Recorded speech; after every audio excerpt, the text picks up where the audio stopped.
స్తోత్రమేసయ్యా. ప్రియమైన దేవుని బిడ్డలారా, క్రీస్తు నామములో మీ అందరికీ సమాధానం కలుగునుగాక. ఆమేన్. ప్రతి దినము దేవుని వాగ్దానం అనే ఆత్మీయ చక్కటి కార్యక్రమంలో మిమ్మల్ని ప్రేమపూర్వకంగా ఆహ్వానిస్తున్న దేవుని బిడ్డలారా, ఎలా ఉన్నారు? బాగున్నారా? ఉదయాన్నే లేచారా? ప్రార్థన చేసుకున్నారా? వాక్యాన్ని కాసేపైనా మీరు చదువుకున్నారా? చాలామంది ప్రజలు మరి ఇదేంటి సబ్స్క్రైబ్ చేసుకోకుండా మీరు చూస్తున్నారు. దేవుని చిత్తమైతే మీరు సబ్స్క్రైబ్ చేసుకోండి, చూడండి. తద్వారా మరి సబ్స్క్రైబర్స్ యూస్ పెరగడం ద్వారా ఈ వీడియో అనేక మందికి మరి షేర్ చేయడం యూట్యూబర్స్ షేర్ చేయడం జరుగుతుంది. కనుక ప్రతి ఒక్కరు ఈ విషయాన్ని గమనించండి. ప్రతి ఒక్కరు సబ్స్క్రైబ్ చేసుకోండి ఛానల్ని. అలాగే మరి ముందుకు సాగాలని తెలియచేస్తూ మరి ప్రతి దినము దేవుని వాగ్దానం అనే ఆత్మీయ చక్కటి కార్యక్రమంలో మరి దేవుడు మనలను ప్రేమించి ఇస్తున్న వాగ్దానం ఏంటో తెలుసా?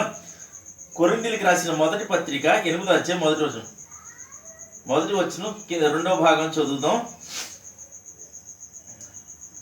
జ్ఞానం ఉప్పొంగజేయును, కానీ ప్రేమ క్షేమాభివృద్ధి కలుగు చేయను. దేవునికి స్తోత్రం. ఇక్కడ నిన్ను నన్ను ప్రేమిస్తూ ఇస్తున్న వాగ్దానం ఏంటో తెలుసా?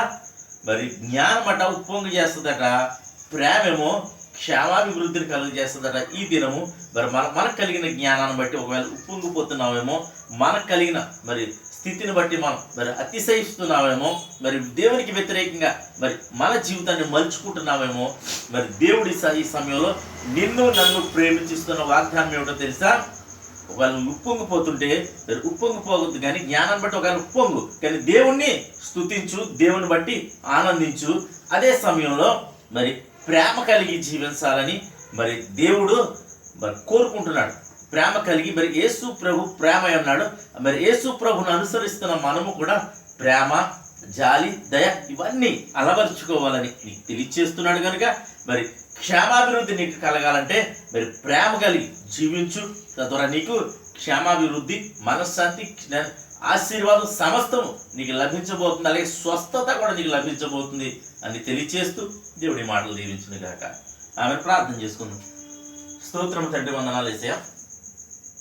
ప్రతి దినము దేవుని వాగ్దానం అని ఆత్మీయ చక్కటి కార్యక్రమంలో మెరుస్తున్న వాగ్దానం జ్ఞానం ఉప్పొంగజేయను, కానీ ప్రేమ క్షేమాభివృద్ధిని కలుగు చేయను వాగ్దానం చేస్తున్నాం. ఎంతమంది ప్రజలు తండ్రి యూట్యూబ్ ద్వారా, షేర్ చేయడం ద్వారా, ఫేస్బుక్ ద్వారా ఈ రోడ్డు మార్గం వెళ్తూ చదువుతున్న వారు అందరి జీవితాల్లో ఈ వాగ్దానాన్ని నెరవేర్చమని ప్రార్థిస్తున్నాం. అలాగే తండ్రి ఈ దినం ప్రభా ప్రతి ఒక్కరిని వాళ్ళ జ్ఞానాన్ని బట్టి అతిశయిస్తుంటే ప్రభా అలా కాకుండా తగ్గిపోయి జీవితం ప్రతి బిడ్డకి దయచేయమని, నీ ప్రేమను అలవర్చుకుని నా తండ్రి, నీ దయ అది జాలి అలవర్చుకుని ప్రభా నా తండ్రి వారి జీవితాన్ని క్షేమాభివృద్ధి వైపు మళ్లించుకునే భాగ్యాన్ని బిడ్డలకు దయచేయమని ప్రార్థిస్తూ, ఎవరైనా రోగులు ఉంటే ప్రభా వారిని స్వస్థపరచమని ప్రార్థిస్తున్నాను.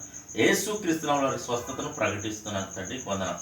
అలాగే తండ్రి యవనస్తులకు చక్కటి సంబంధాన్ని దయచేయమని, గర్భఫలాలు దయచేయమని, అలాగే తండ్రి మా గ్రామాలు, మా రాష్ట్రం, మా దేశాలు కాచి కాపాడమని, సరిహద్దుల్లో నెమ్మదిని దయచేయమని, అలాగే తండ్రి వాతావరణం నాయన చలి కారణంగా అనేక మందికి రొంపులు, జ్వరాలు, దగ్గులు, బలహీనతలు కలుగుతూ ఉన్నాయి.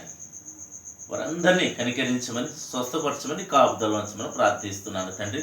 ఈ దినం ప్రభా ఎవరిది మ్యారేజ్, బర్త్డే వారిని దీవించండి, ఆశీర్వదించండి. సంవత్సరం అంతా దయకిరీటం ఉంచమని, అలాగే తండ్రి ఈ దినం బిడ్డలు చేయు ప్రయత్నాలు సమస్తములు మీరే తోడండి, మహిమ పొందమని యేసు నామమున పెట్టడుచున్నాం పరమ తండ్రి. ఆమేన్.